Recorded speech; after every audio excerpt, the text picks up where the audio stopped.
De ebola-uitbraak mag dat wel dateren van maart dit jaar. West-Afrika kreunt nog steeds onder deze dodelijke epidemie. Dat ziet ook de Genkse dokter Sien Onbelet. Zij werkt nog maar een goede week voor Artsen zonder Grenzen in de Guinese stad Kékédou, maar ziet nu al duidelijk de problemen. Alle gezondheidsstructuren hier zijn eigenlijk ineengestort met die epidemie. Dus het is voor mensen op dit moment ook heel moeilijk om zorg te krijgen, zelfs buiten ebola om. We hebben 1 patiënt gehad die eigenlijk een gezondheidswerker was. Dus dat was een verpleger in een gezondheidscentrum. En die dan ook geïnfecteerd is geraakt door ebola. En dan 48 uur heeft gewandeld naar ons centrum, omdat hij niet met een ambulance wou komen, dat hij zoveel schrik had om andere mensen te besmetten.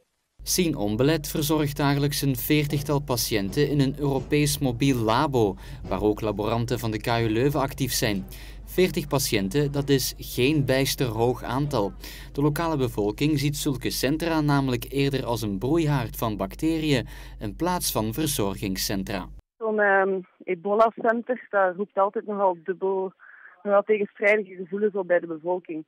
Want er zijn nog steeds veel geruchten dat het eigenlijk de centers zijn die mensen infecteren met ebola. En om dat soort geruchten de kop in te drukken, dat is niet altijd zo eenvoudig. In Guinea staat de teller al op meer dan 1550 ebola-doden. Om het aantal gevallen in te perken is er volgens Onbelet nog meer internationale hulp nodig.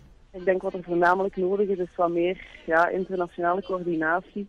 En misschien ook wat meer organisaties die op andere plaatsen centra oprichten waar dat nodig is. En ja, verder blijven strijden zeker.